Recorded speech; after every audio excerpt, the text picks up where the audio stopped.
Everybody. We're going to get started. Welcome to Indiana Arts Homecoming. My name is Rachel Wilkin, and I'm a member of the Homecoming Steering Committee. I am pleased to welcome you to Blossoming at a Distance, Adapting Programming During the Pandemic. Today's session will be led by Jill Campbell and Tamara Loewenthal. Sorry, Tamara. Before I turn it over to them, I'm just going to go over a few things. Please remain muted during the presentation until the Q&A so we can give our full attention to today's presenters. Feel free to utilize the chat function to introduce yourself and ask questions throughout the session. If you would like to rename yourself in Zoom, you can do so by hovering over your image and clicking on the three dots and selecting rename. Captioning is also available during this session and throughout the conference. You can turn those on by clicking the closed caption button on the bottom navigation bar. If you have any questions or tech issues throughout the session, please feel free to send Cody a direct message in the chat. You can send that message to Cody through the Indiana Arts Commission label. And with that, I'm turning it over to Jill and Tamara to get started. Hi, everyone. I'll start first. My name is Jill Campbell. I am the Community and Arts Engagement Director for the Lotus Education Arts Foundation. My pronouns are she, her. I am a white 30-something female with very short, dark brown hair, brown eyes, and I am wearing a V-neck gray top. And I'm also sitting in front of a very large open space. We're in our fire bay, so just picture a room big enough to fit a fire engine in. And I'm Tamara Loewenthal. I'm the Executive Director of Lotus Education Arts Foundation. My pronouns are she, her, and I'm slightly older than Jill. I like to say I have long blondish hair. I'm wearing our Lotus Festival 2021 t-shirt designed by Jade Leva. So thought I'd share that with some of you. And this room again is a beautiful room where we do our newest programming. We've only had it for 2 years. Okay, so I'm going to go ahead and share my screen. Can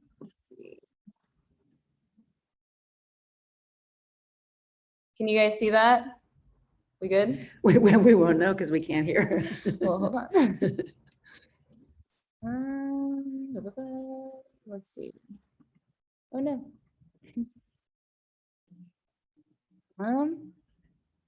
Oh, here we go.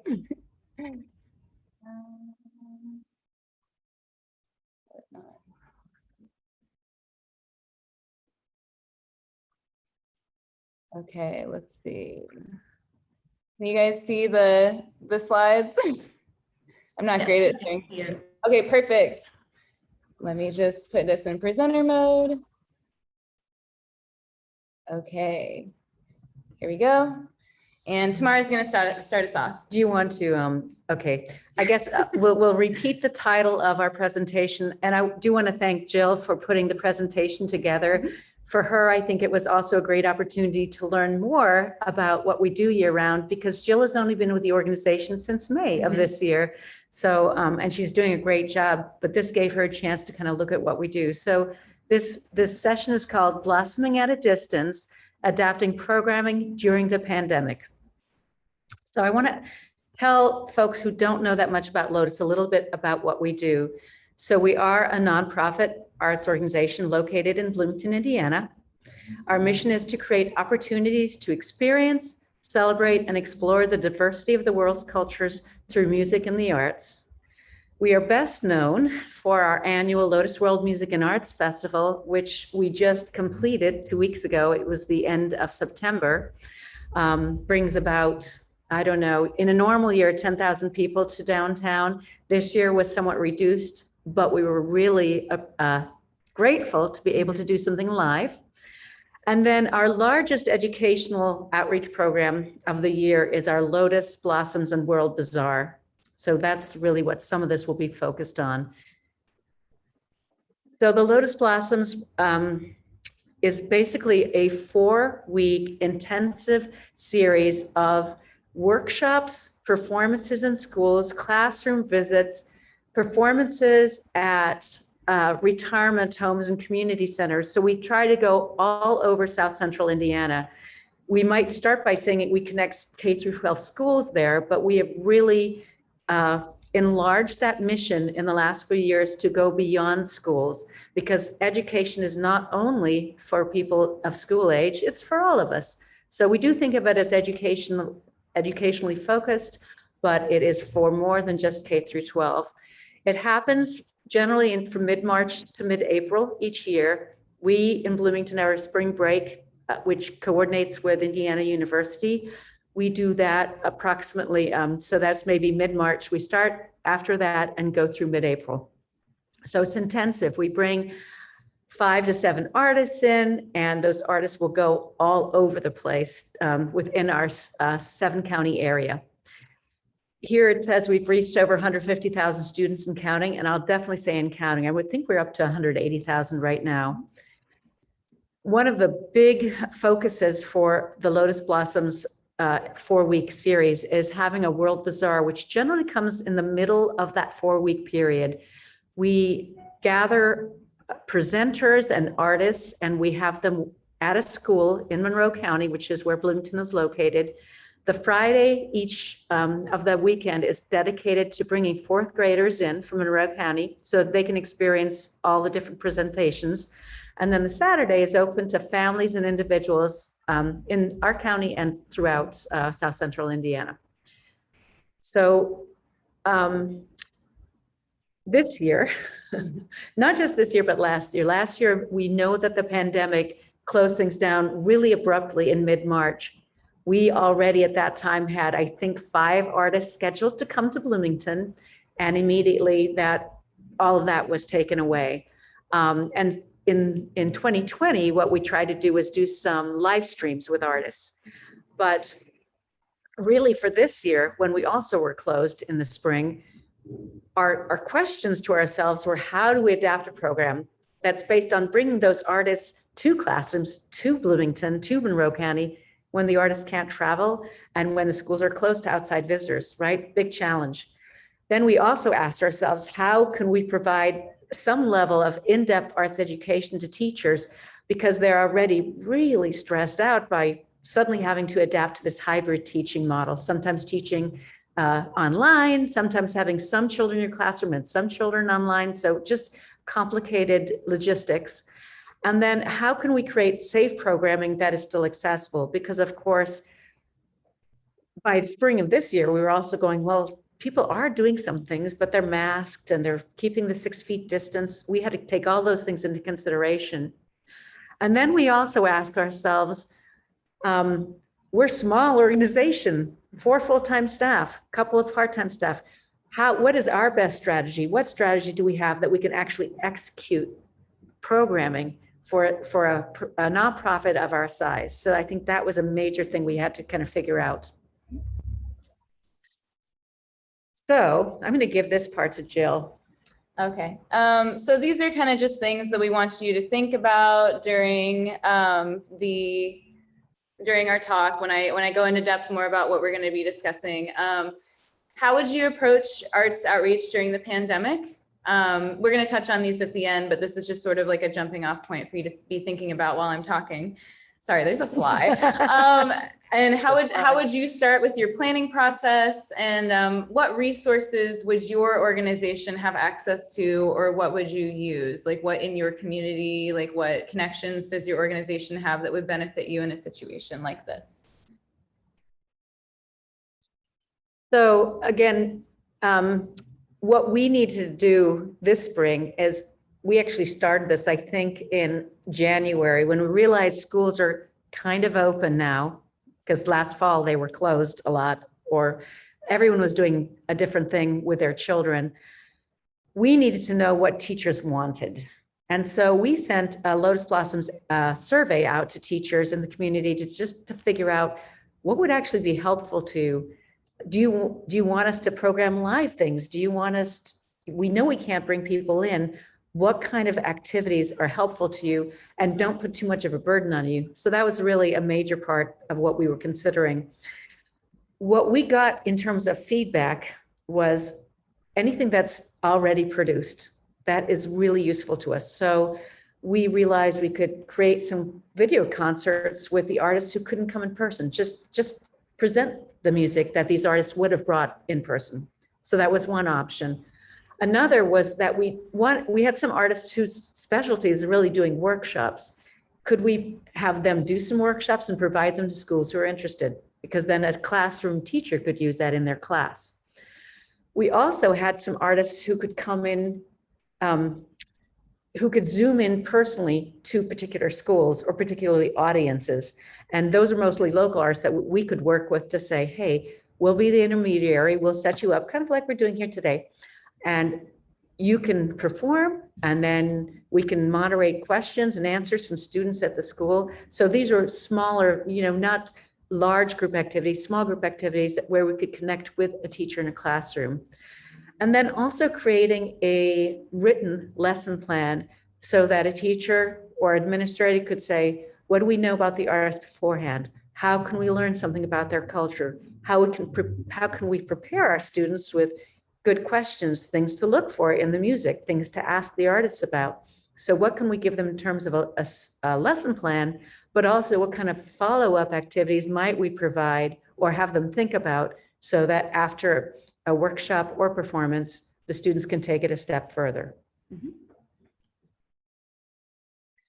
All right.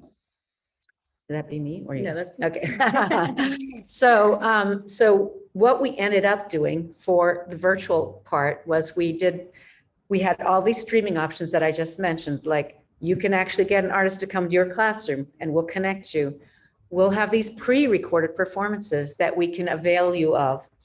We provided scholarship opportunities to every school. We understand, especially in the past year, it was a major concern for schools. They were trying to figure out how do we have enough space for students, and maybe we need extra help in some classrooms just when we're trying to do the 6 feet apart, which some of our schools were doing.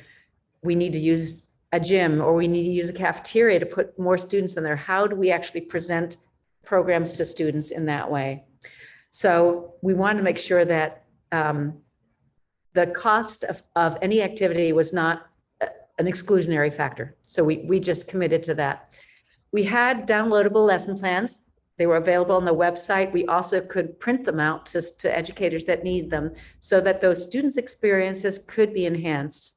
And then I mentioned earlier the live stream performances that we had with Salam, who is a local Persian music duo, and then Joshua Thompson, who's from Indianapolis, who we've worked with in the past, and they were able to do these performances for us.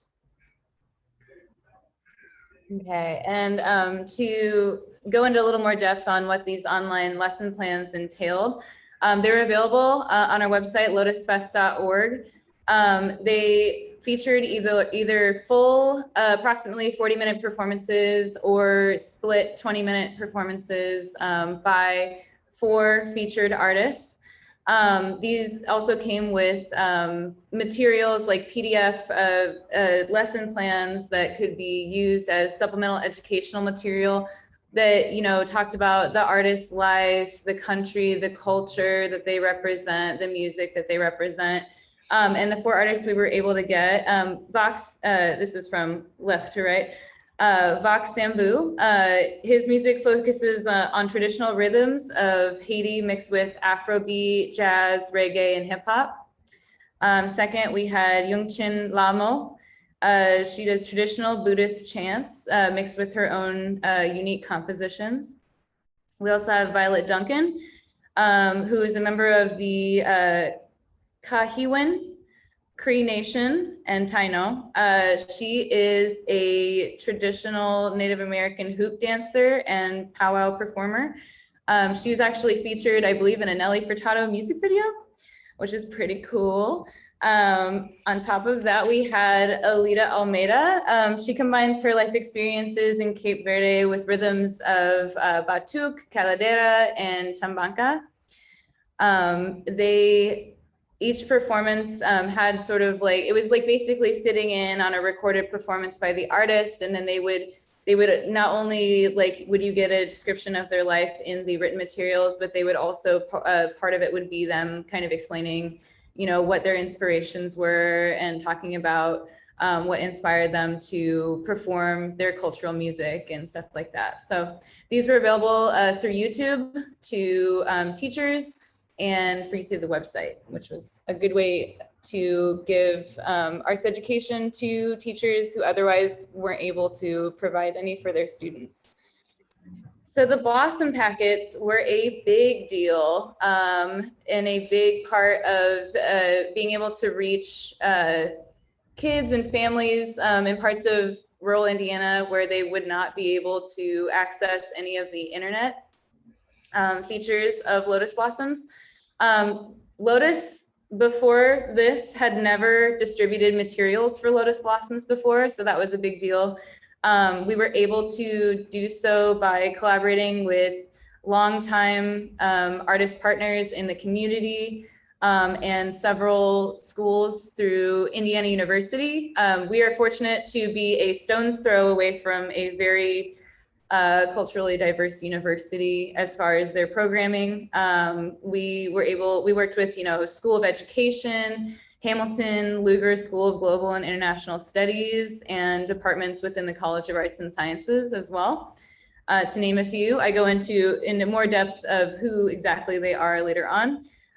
We also received our first Lilly Youth Program Resilience Grant, which allowed us to provide small, there's a little image of them there, but they're actually little packets of colored pencils within the packs. And there were several coloring activities that kids and families could participate in together.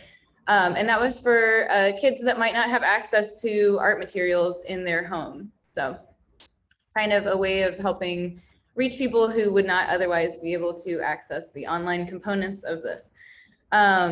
They included stuff like how to belly dance and Chilean rain stick activity. And all of these things were based on found materials that you would be able to have around the home. So the Chilean rain stick activity was, like beads within a roll of toilet paper, stuff like that, how to make a friction drum with found materials.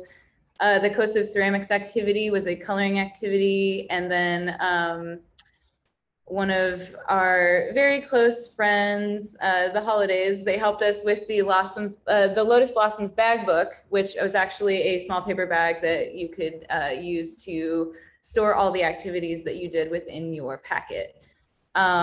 This packet and some of these materials might be for kids in rural Southern Indiana, their first introduction to other cultures. We're fairly homogenous in this area, so this might be their first time learning about Ghana, or what how to write their name in Arabic, or what it means to have fair trade activities, which was something that was supplied to us from Blooming Foods.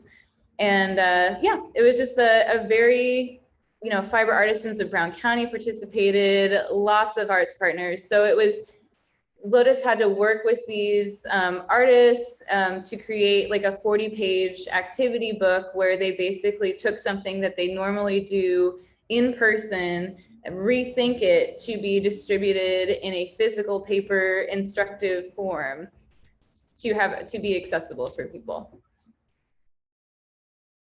All right, so the 2021 Lotus Blossoms World Bazaar, this is the online component of it. This was available through our website. We used a program called Prezi, which is a platform for interactive online content. So this was to mimic the way the Bazaar usually works. So the Bazaar normally is set up in an elementary school, in a Monroe County Elementary School's gymnasium, where a student is given a passport and goes to different activities and learns about different cultures. And at each table, their passport gets stamped saying that they have participated in that activity. So we wanted it to look like a trip around the globe, which is why each activity is represented by surrounding a globe with as if you're flying through the air. These are little clouds that you participate in. So these were available through Google Slides and to 4th and 5th graders and participating community members during the Saturday Community Day. instructional videos. Like there was a paper instructional component to the belly dancing. I know there was also a video, so you could, learn how to dance along with the artist.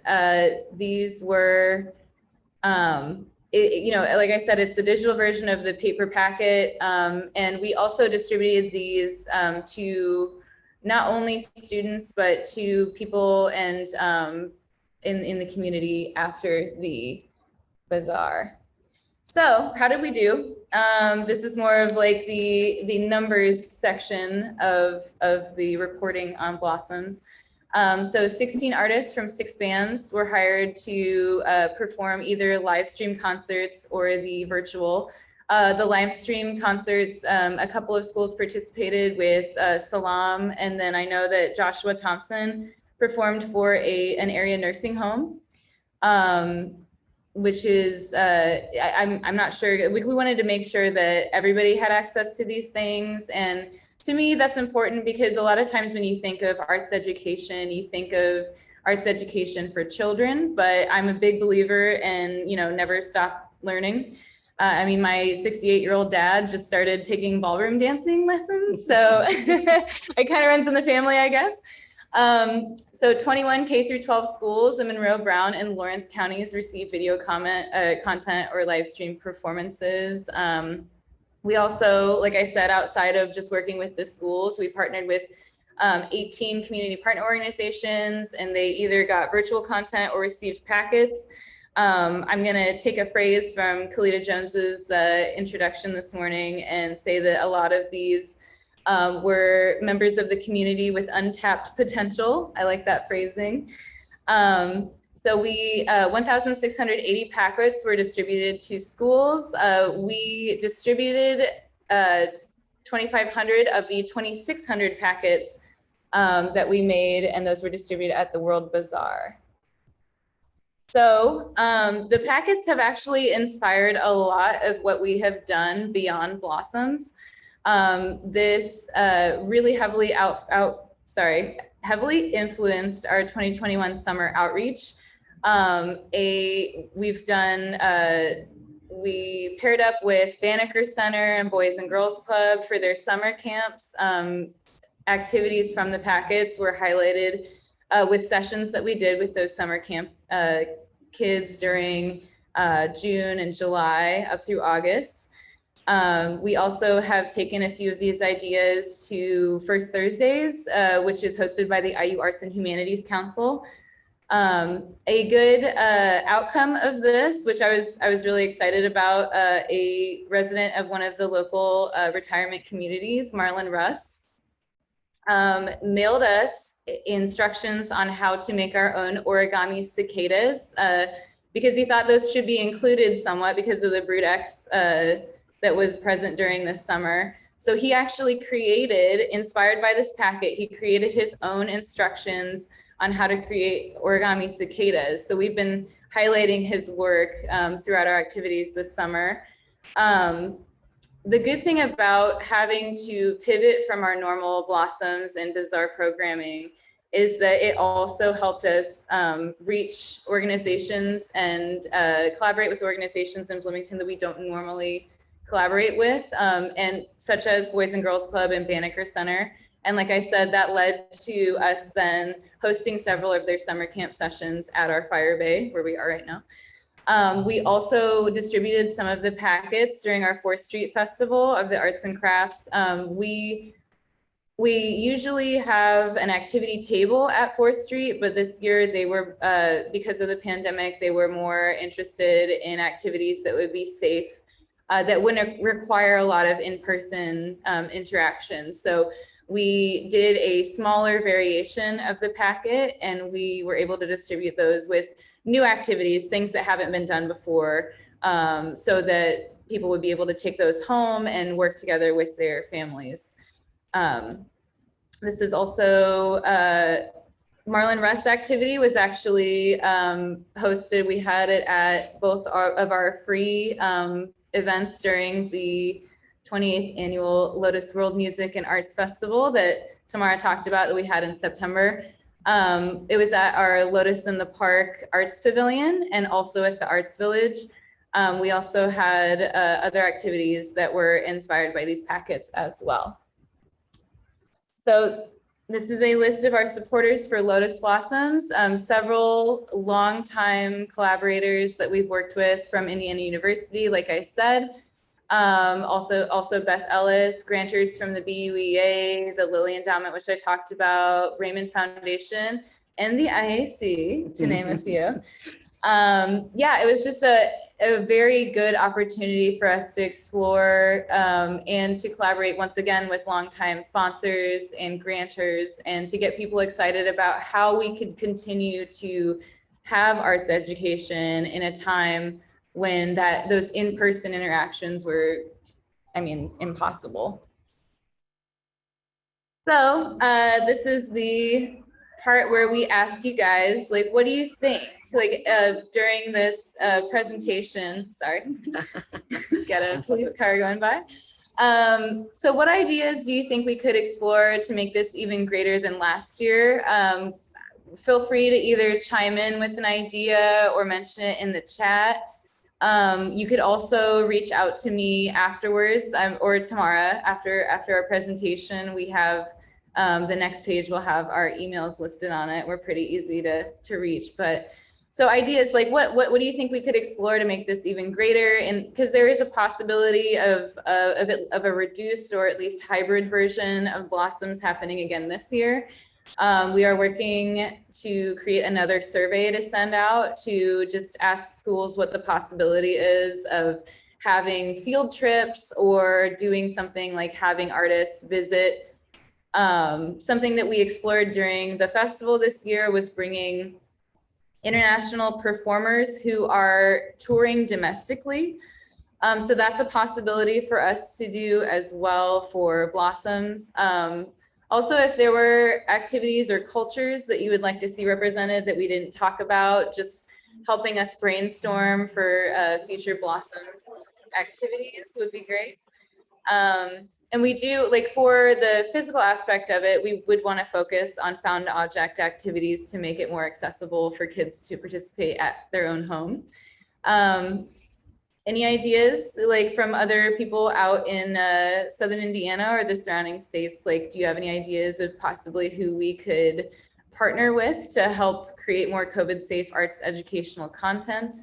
And, you know, what other organizations, if you're familiar with them in Bloomington and you didn't hear them listed, who else would you like to see us work with? I know one of our Bazaar committee members mentioned that Stone Belt, which is a organization who helps people with different abilities, you know, that we might partner with them more in the future, which I'm excited about. I'm excited also about participating with more retirement centers or perhaps with organizations with people with dementia and stuff like that. So if anybody has any suggestions on any of these questions, now is time for the open Q&A. I'll go ahead and stop sharing my screen so we can see you guys. And while Jill is adjusting that, I'll just say that I think one of the things we really found in the spring is that we've done long-term things with maybe Big Brothers, Big Sisters, but Banneker really, it's a community center here in town that we had done very little with. So that was a great opening. But then we also partnered with Big Brothers, Big Sisters and Amethyst House, which is a Amethyst House for people with substance abuse issues.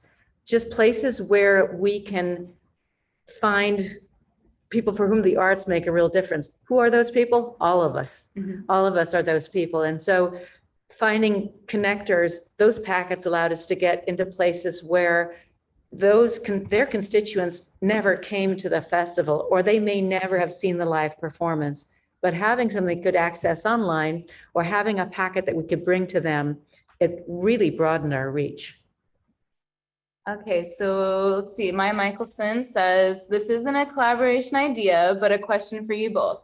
Can you talk about how you communicate the importance of exploring world cultures to more rural places? Do you meet resistance? And if so, how do you overcome it?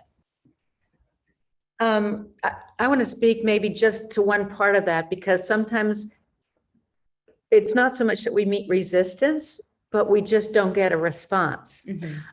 Because you have to find a willing partner within the community, someone for whom they see the value.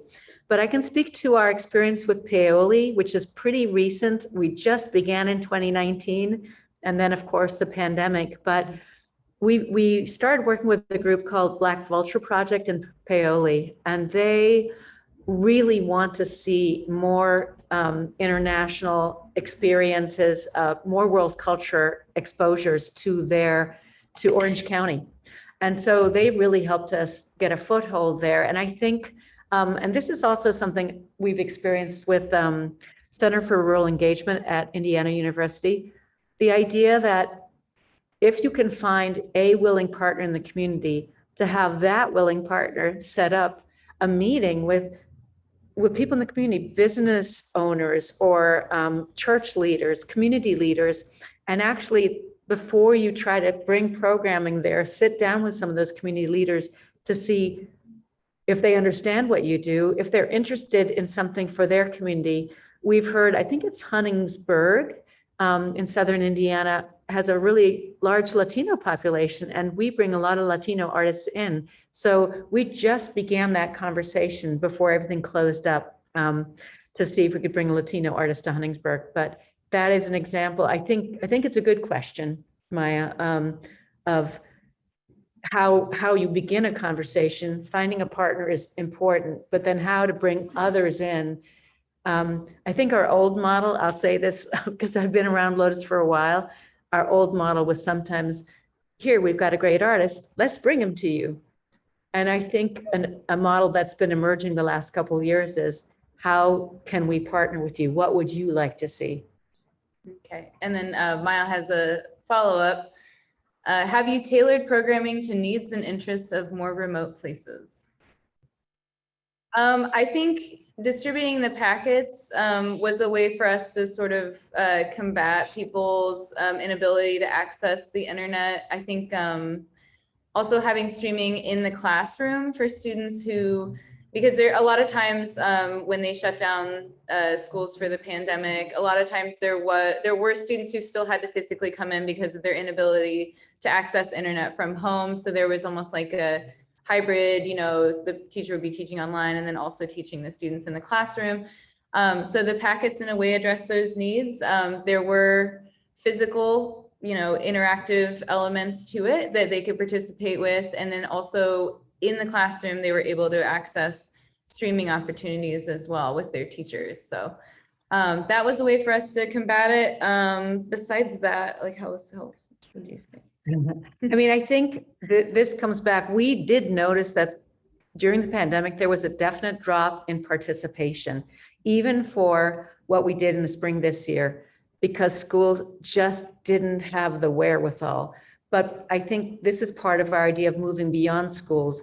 Working with libraries is something that we want to do, because especially in rural communities, libraries can be a source for, here's where we get our activities. Something comes to the library.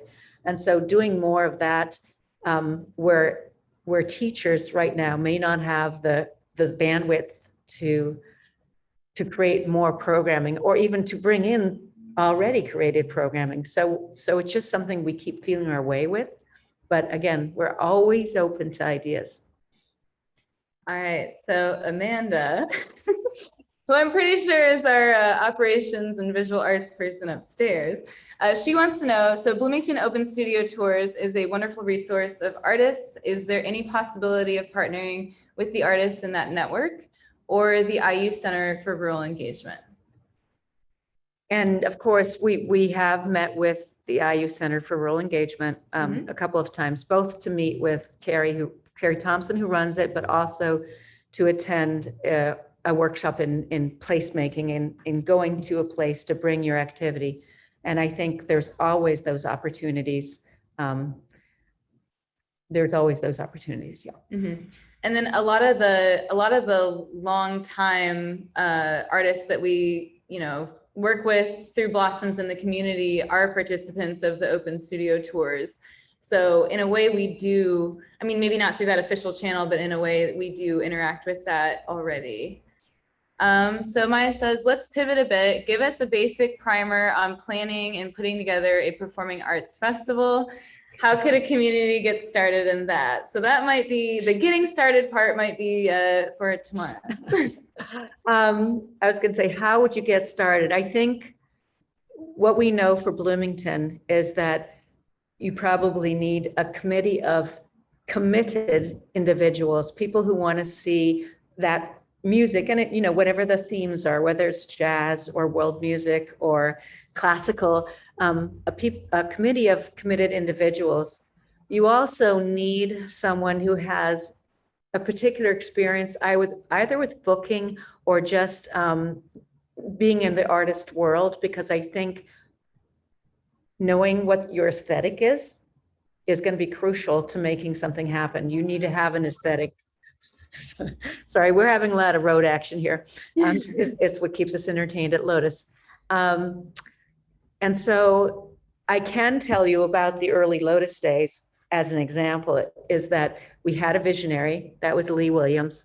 And then we also had a group of committed individuals, of which I was one, people who understood the vision, people who then were community members who could do different aspects of the work. A big part of starting anything as an organization is, do you want to be nonprofit? If you are, you can get sponsorships more easily and you'll get donations more easily. So figuring out, do you want to be a nonprofit status? That should be a first step or an early step of an organization, I think. But then also finding leaders in your community who will participate, because especially in the last year, and I'll just speak to, again, the Lotus experience, ticket sales have been a huge part of our income base, especially through our festival. But in a year and a half now, when we've had very much reduced ticket sales, understanding how the organization stays afloat, yes, with grants from government and state grantors, but also local foundations, figuring out how you sustain yourself, especially if you were to start new, understanding that the financial underpinning is pretty crucial to getting started.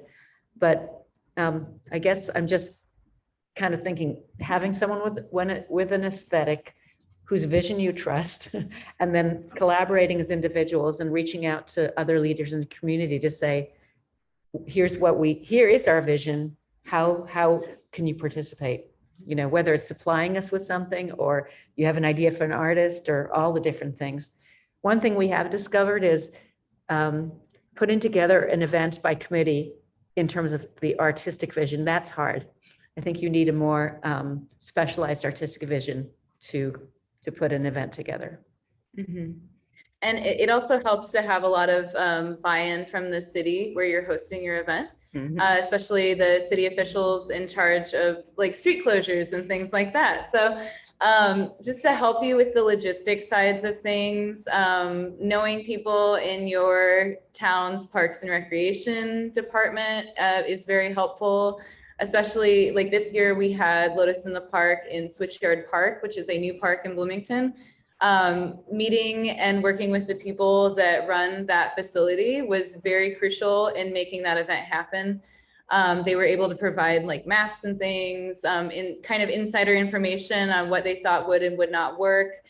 They gave us a tour of the facility, and just, you know, generally having a good relationship with these people is very helpful in the planning process, so that nobody ends up being surprised, you know, when you're driving a parade or something down the middle of the street. So yeah, those are just some tips. And I think Jill's point is incredibly valid, and it's something that takes a while to become a fact for the organization. For instance, if you're brand new, to Maya's question, you may not even know all the logistical issues that you will have. So as you develop as an organization, you realize, oh, wow, it's really important to have the public works department behind you or the streets department with you, and bringing them along, but also showing them independent appreciation is huge. So let's see. Katie Ortman says, sorry, I need glasses, so I need to get closer. Even when the pandemic is far in the past, fingers crossed, I'm curious what elements of this work you plan to retain in the future. What were the pros of working virtually that couldn't be done otherwise? I would say, well, you're part of the planning process. Yeah, no, I know. I mean, I think it's, we really liked, and even this year when we went live, we had for the festival, for instance, so the festival just happened, that took place after Blossoms. We've realized that having a virtual component might be something we keep from here on out, because people who don't get to Bloomington, even if they love the live events, will want to see something virtually. So just having that present.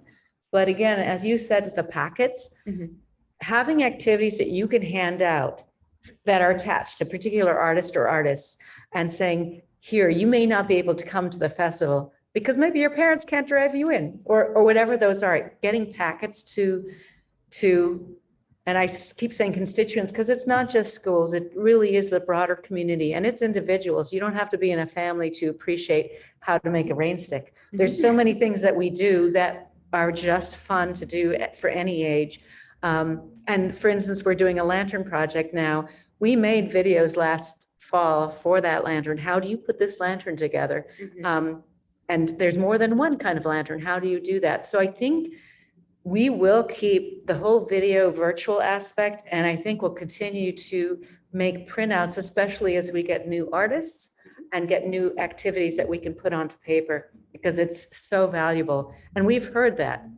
We also hear that virtual does not replace live in person. Like that intensity of experience is beautiful. It brings joy. It is incomparable, but it is certainly great to have alternative ways to reach people.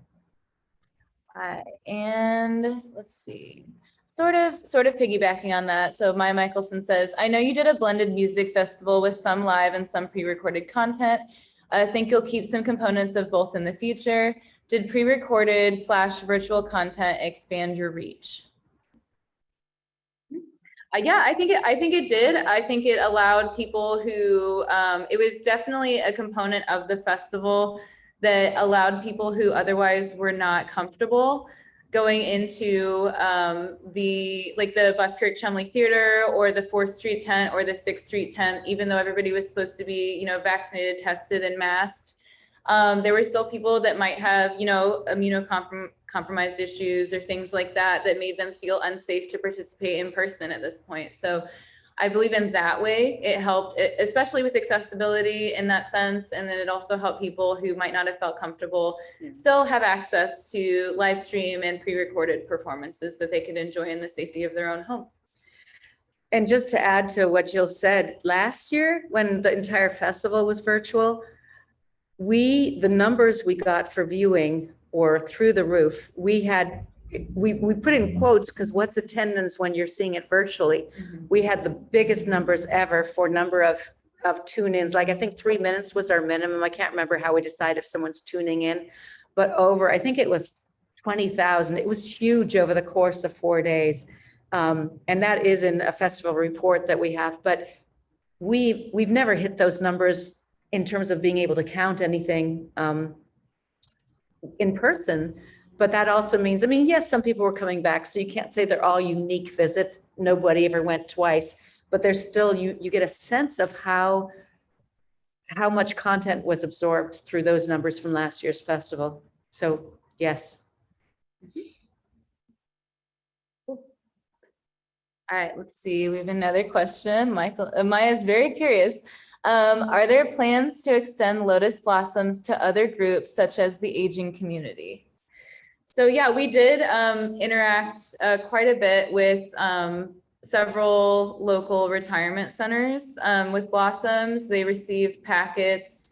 They had live stream performances. And I think, yeah, that is for me definitely a demographic that I am interested in having more interaction with. Now that we have the Fire Bay, we might not be able to go into a retirement community to do in-person activities, but we, Amanda and I, my coworker, are planning to have at least host an activity with the retirement community where Marlon Rust is a resident, to just have him come in and get the full experience of of what his Brudex cicada origami project has inspired, and then to share that with his community. We think that's really important. So. I think we need a demo of the Brudex cicada.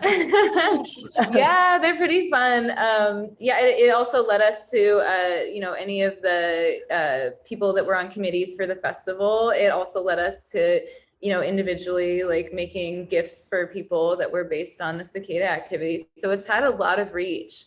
And we would like to get involved with older members of the community. So. And the last time we were live, we went to 3 retirement homes, and then we also went to a I don't know what you call it, a recovery center. Recovery center, Stonecroft. So we are already in that direction. I just think that we all had to kind of stop and reconsider, what does that look like when we can't go into physically go in with an artist. So.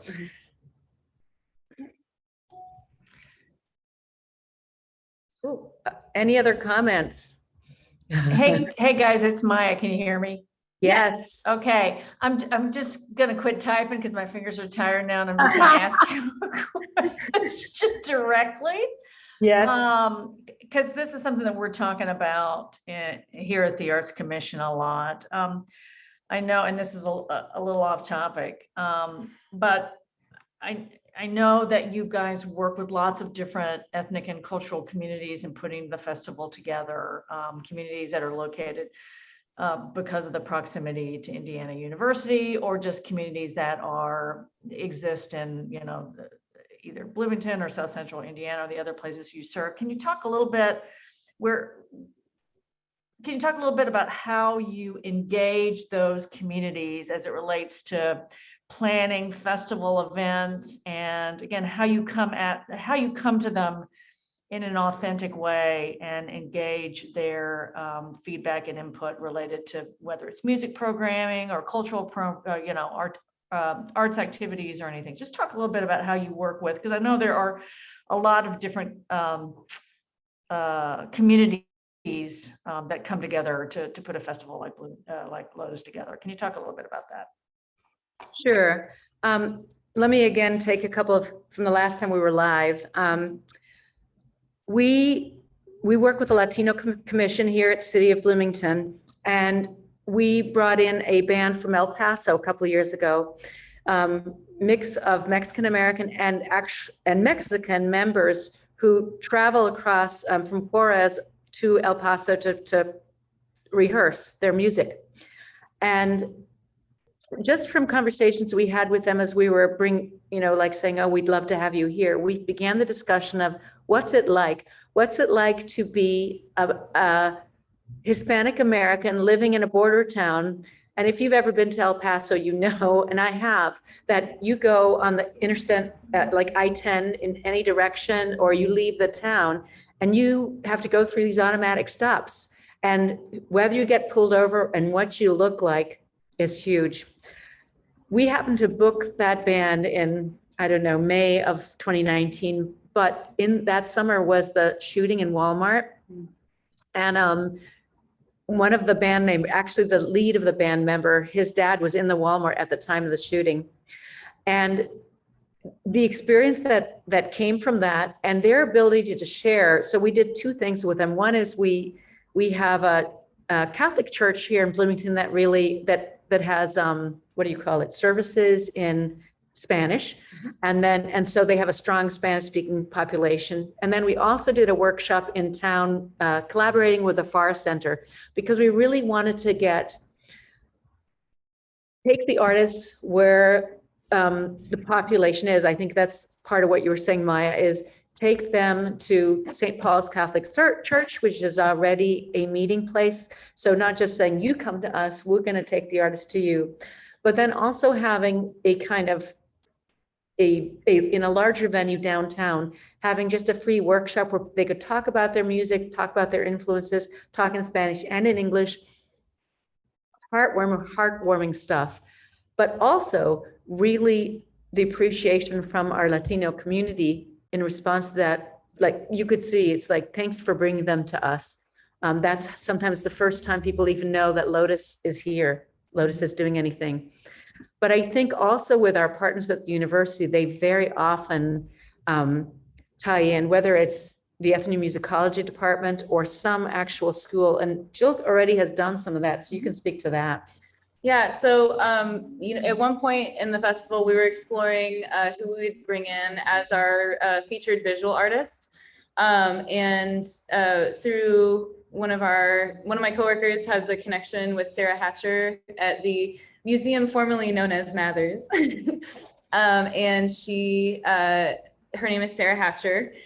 She actually was a good resource. We were thinking about bringing in a Native American visual artist, and she was a good resource because she deals with a lot of Native American artists and how to interact responsibly with that community and what we would need to look for specifically to make sure that we were representing Native American culture in a respectful way. As white people, which you really have to navigate carefully. So having a resource like Indiana University with people who either have a better connection with the communities that you want to interact with, or have PhDs in areas of study like Latino study or Uralic studies, stuff like that, that have either visited or have relationships with people of those communities. That is a very good resource that we are privileged to have close by. So basically, if we don't know, we don't just jump in. We want to make sure that we approach it responsibly and with the knowledge that we need. And then if we do mess up, we apologize, So we just keep learning through interacting with people, and definitely use that resource. It's like a community library in a way, so. Does anybody else have a question or comment they want to make? I'm looking to see if there are any other questions in the chat. Well, we're getting close to time, but I'll ask you guys maybe one more question, and that is, has there been a kind of technology or something that you have discovered through all this that you found besides Zoom, for crying out loud? I mean, we all know about Zoom, but is there anything else that you've stumbled upon that's helped you sort of transition in the virtual space that you'd recommend people checking out, or, just anything related to adapting, any tips and tricks related to adapting programming that you discovered that was that you'd recommend for folks to think about?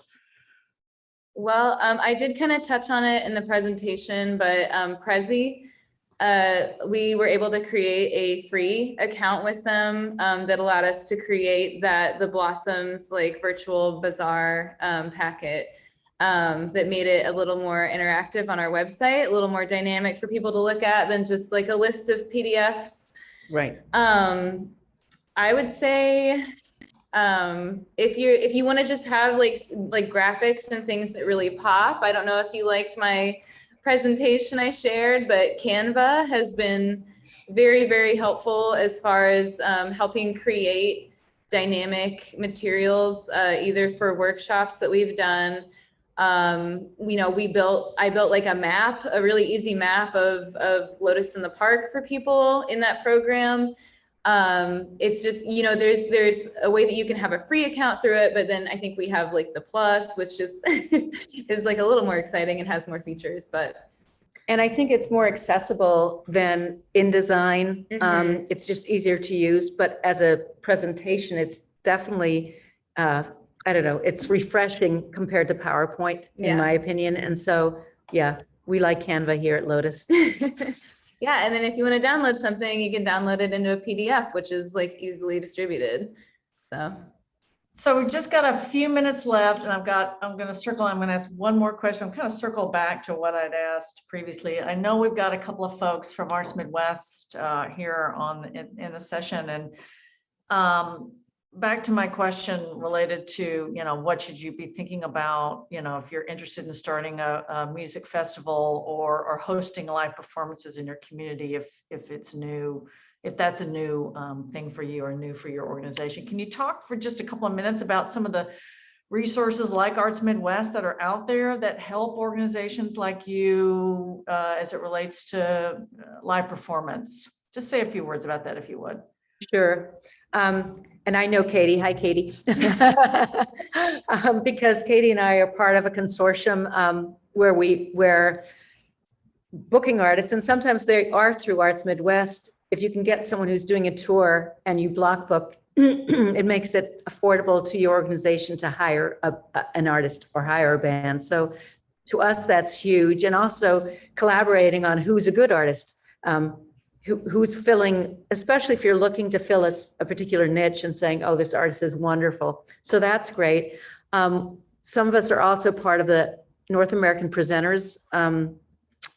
It's a group that meets online as well. And they share a lot of information about booking various kinds of music, not just like I'm interested in world music, but all kinds of musics all over the world. Mm-hmm. And then there are conferences like Folk Alliance or